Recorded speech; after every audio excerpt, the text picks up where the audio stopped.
China is full of astonishing local folk music traditions, often rooted in the art of storytelling. And the lives of the bearers of these traditions are part of the story of modern China. Once we leave the bright concert halls of Beijing or Shanghai, music is a vital part of daily life in poor rural communities.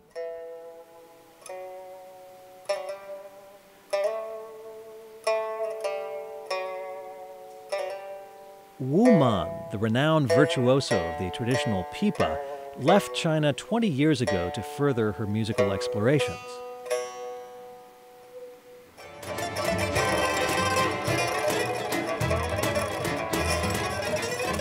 Since then, she's adventured widely through the world of music, successfully introducing the Pipa to Western audiences and working with some of the great composers and musicians.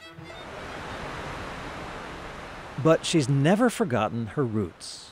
Now, Wu Man has returned to her homeland, to a very different China, and discovered the vital, ancient roots of a musical culture facing unprecedented challenges. I was born in an artistic family, and my father is artist.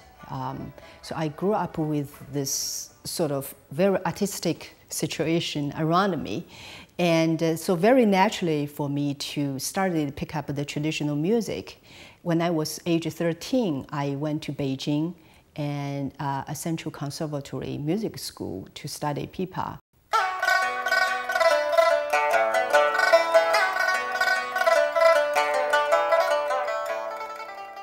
After graduation, after years, and I had a great opportunity to come to West to start my musical journey.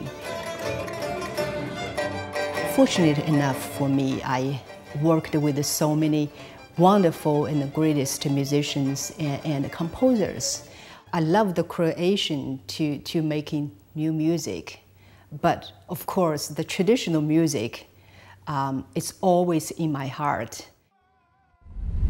Daily life in rural China is filled with incredible musical variety and ancient local traditions.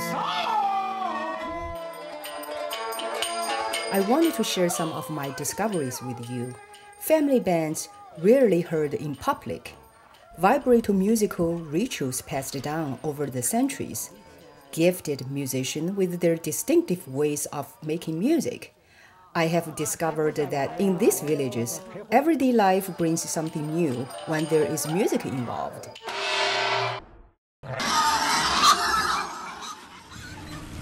This is another world. Dusty, decrepit villages, still largely dependent on the heavens to bring water for their crops. Life may be more free now than it was 20 years ago, but it is still very tough. The lives of folk musicians and the ways they learn are very different from us, urban musicians.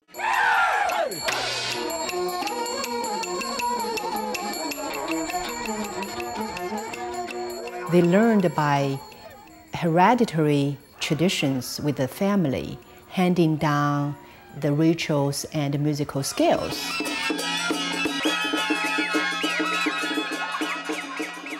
For example, like the Daoists, Family Band.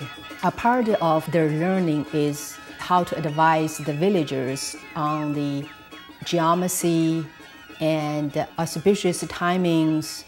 So their rituals and the music are very complex.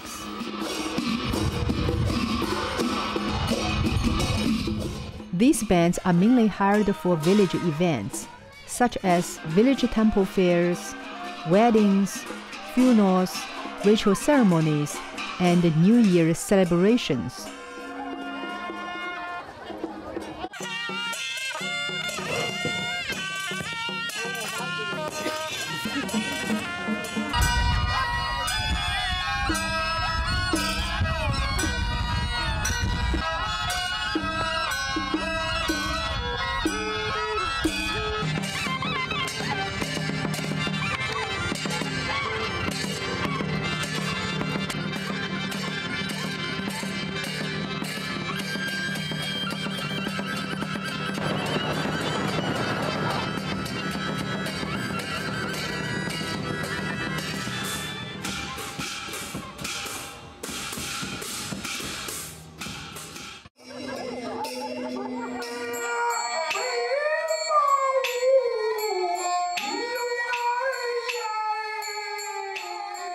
The puppeteer has a mastery of complex ancient plots about emperors, scholars, and outlaws, embodying Chinese history and mythology.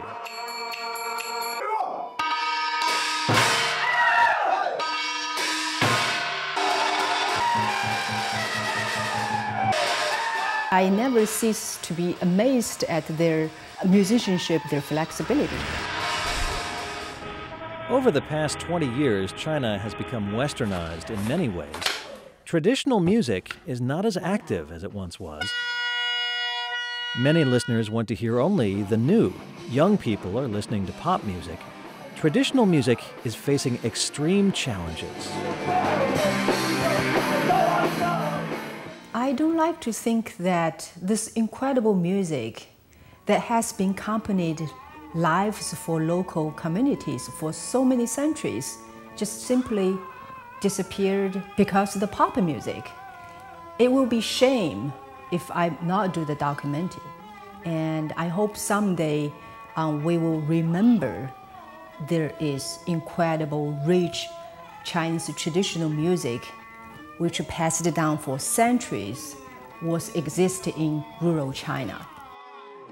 到这个程度了，你如果再保守，这个可能从连自己的儿子都不学，你这个就要毁掉了，就灭亡了。不学了，念书了，念书没钱，干这个没有什么前途。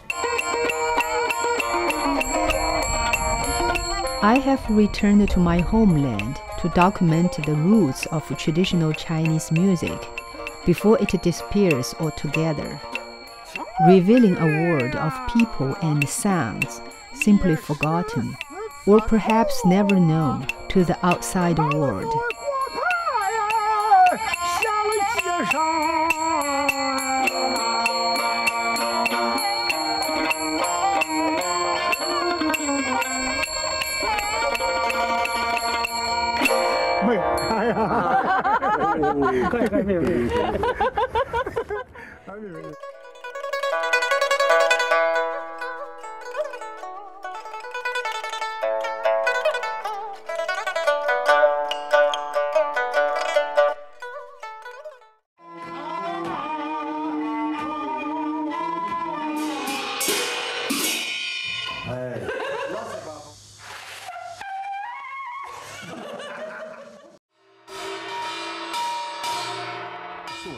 全是菜，种的菜，韭菜啊，葱呀，黄瓜啊，大葱，西红柿啊，萝卜啊。